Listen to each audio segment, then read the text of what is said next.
The train's whistle pierced the frigid air like the cry of a wounded beast, heralding the beginning of the end of her former life. Eleanor stood on the platform, huddling into her heavy silver fox mantle, watching as plumes of thick white steam swirled around the polished flanks of the Northern Lights Express. This train was a legend on wheels, a palace of mahogany and brass that promised to carry its passengers far from reality and into the very heart of Christmas Eve. For Eleanor, it was a singular salvation from the suffocating tedium of a marriage that had long since withered into an icy vault, glittering with diamonds and paved with polite indifference. She was a fugitive now, having left nothing but a single note on the marble hallway table. Every rhythmic heave of the engine's pistons now echoed in her chest like the drumbeat of freedom. She stepped into the carriage, instantly submerged in an atmosphere of decadent opulence. The air here was thick, steeped in the scent of fine leather, cigar smoke, and the faint, lingering aroma of pine needles. The light from gas lamps, softened by shades of stained glass, cast dancing shadows against the walls. Eleanor could feel eyes upon her appraising, envious, ravenous. She was accustomed to them, viewing such glances as the inevitable backdrop to her own beauty. But tonight, her skin burned beneath the silk of her gown, not from vanity, but from the searing anticipation of danger.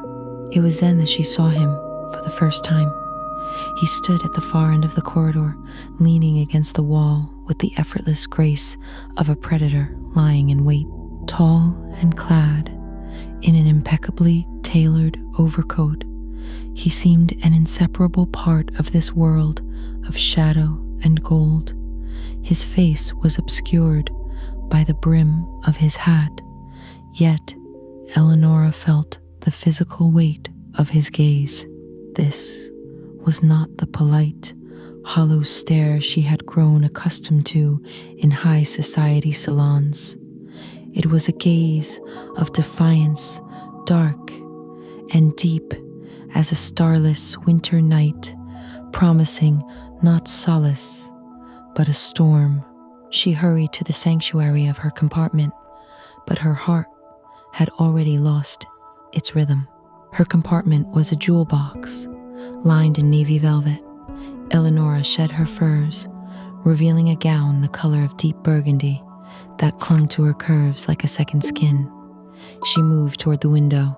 As the train gathered speed, the city lights blurred behind the thick glass, already beginning to frost with intricate crystalline patterns before giving way to the impenetrable blackness of the forest. She was alone, yet the sense of solitude was deceptive. Through the thin partition wall, the sounds of a life just inches away reached her ears. The metallic flick of a lighter, a heavy sigh, and the muffled creak of a leather suitcase. The proximity of the stranger from the corridor stirred her imagination. She knew it was him. His presence was palpable, even through the wall, an invisible magnetic field pulling at her every thought.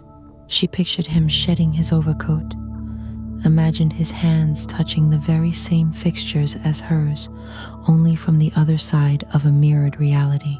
This forced closeness, separated by mere inches of wood and fabric, felt more intimate than any words could ever be. Hoping to dispel the obsession, Eleanor stepped out into the corridor, making her way toward the dining car.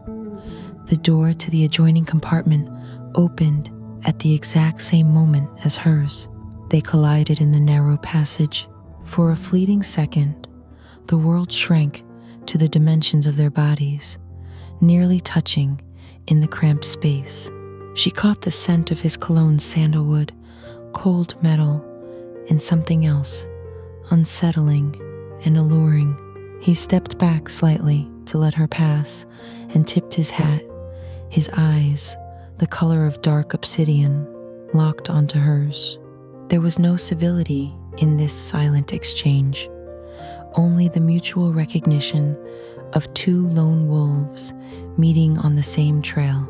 At that moment, the train lurched violently, and Eleanor involuntarily swayed toward him. His hand, firm as steel, reached out to steady her by the elbow. The contact was brief, yet it seared her skin through the fine silk of her sleeve. Somewhere, an hour past midnight, the northern lights shuddered and ground to a halt. The rhythmic roar of motion was replaced by a deafening silence, which was immediately filled by the howl of the wind outside. The blizzard, raging through the mountains, had overtaken the train, burying it beneath tons of snow. The lights flickered and died, leaving only the emergency illumination trembling tongues of candle flames in bronze sconces. The luxurious express had been transformed into a trap, lost in an endless, white silence. The news that they were stranded for the night, and perhaps longer, spread like a wildfire. The ensuing panic was muted, aristocratic. Passengers drifted toward the dining car, the only sanctuary, where a real fireplace crackled and solace could be found in a glass of spirits. Eleanor sat at a window table. Outside, chaos reigned. Snow lashed against the glass like thousands of white moths throwing themselves at the light. But inside the carriage, the atmosphere was reaching a fever pitch. Isolation from the outer world began to strip away the masks, exposing long-buried desires. The air in the dining car grew heavy, saturated with the aromas of strong coffee, expensive cognac, and feminine perfume. In the corner, an old gramophone rasped out a slow, carnal jazz. The notes of the saxophone seemed to envelop the room, making every movement more deliberate and every glance more daring. Crystal glasses clinked, reflecting the flickering embers of the hearth. Eleanor felt the tension rising with every passing minute. This was a night outside of time, and rules a night where everything was permitted, for tomorrow might never come. He entered the dining car, and the space around him seemed to thicken. He did not search for a seat. He simply came to a halt at the bar and ordered a whiskey. His profile, illuminated by the flickers of the fireplace, looked as though it were carved from stone. Eleanor watched him over the rim of her champagne glass. The bubbles of the golden liquid tickled her palate, intoxicating her no less than his presence did. She knew, he felt her gaze, that he could see her reflection in the dark glass behind the bar. It was a game, a silent dance where every gesture carried weight. The way she tucked a stray lock of hair behind an ivory shoulder, the way he slowly swirled the heavy glass in his hand. They were two poles in that electrified room, and everything else, the laughing guests, the music, the clatter of porcelain, was merely a backdrop for their wordless dialogue. He turned. Across the crowded room, his eyes found hers with the unerring precision of a marksman. There was no question in that look, only an assertion. He raised his glass in a barely perceptible toast intended for her eyes alone. The heat from the fireplace and the wine was becoming unbearable. Eleanor felt as though she were suffocating in air, saturated with desire. She needed to cool down, or perhaps, conversely, to burn to a cinder. She rose abruptly, the train of her gown gliding across the carpet like a trail of blood. Without looking back, she headed toward the exit of the dining car, into the icy twilight of the corridors. She knew he would follow. It was as inevitable as a fall into an abyss. She came to a halt in the vestibule between the carriages, the place where the cold was most biting. An icy wind seeped through the gaps in the metal, and a thick layer of frost had encrusted the glass of the door. Eleanor pressed her forehead against the freezing pane, trying to steady a trembling that was born not of the cold, but of the fire raging within her.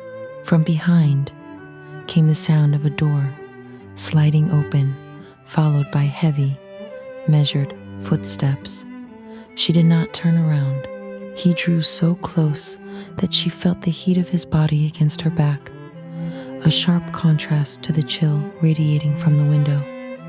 He did not touch her, yet his proximity was almost painful in its intensity. In the cramped space of the vestibule, beneath the roar of the wind outside and the frantic thudding of her own heart, Eleanor felt cornered, and the sensation was intoxicating. Slowly, he reached out and brushed her shoulder. His fingers were burning even through the fabric of her gown. She spun around abruptly to face him. Their faces were mere centimeters apart. In the dim light, his eyes looked like absolute black voids. Within them, she read danger, risk, and everything she had been denied in her sterile existence. There were no more games, no more things left unsaid. He leaned in, and she surrendered to the motion, meeting him halfway. Their kiss was no tender Christmas promise. It was a collision, desperate and ravenous, the taste of whiskey and her own blood on a bitten lip. It was the kiss of two people standing at the edge of the world, encircled by a tempest, a kiss where passion bled into despair. In that moment, only the two of them existed, locked in a frozen capsule in the midst of a raging nothingness. Eleanor awoke in her compartment. The first thing she saw was the dazzling sunlight flooding the room. The storm had broken, leaving behind a world shrouded in pristine, glittering snow. The train swayed gently. They were underway once more. The events of the previous night felt like a dream, a feverish delirium born of isolation and champagne. Yet the rumpled sheets and the faint lingering scent of sandalwood and foreign tobacco on her pillow spoke otherwise. She dressed slowly, feeling a strange void within her that was, paradoxically, also a sense of fulfillment. She stepped out into the corridor, now flooded with a morning light that mercilessly exposed the dust motes dancing in the air, stripping the setting of its nocturnal mystery. The door to the adjoining compartment stood ajar. It was empty. The bed was perfectly made, without a single trace of recent occupancy. He had vanished as abruptly as he had appeared, dissolving like a ghost of the night in the glare of day. Eleanor made her way to the dining car, where the sense of passion and smoke had been replaced by the aroma of fresh pastries and morning coffee. The passengers smiled politely at one another, as if nothing had happened, as if they were not the same people who had cast aside their masks only hours before. She took a seat at a table and gazed out the window at the radiant snowy landscape rushing past. She was alone, and she was returning to the very world she had fled. Yet, as her fingers brushed her still swollen lips, a faint, almost imperceptible smile touched her face. The gilded cage had been thrown open, and even if the bird had returned, she had finally tasted the storm.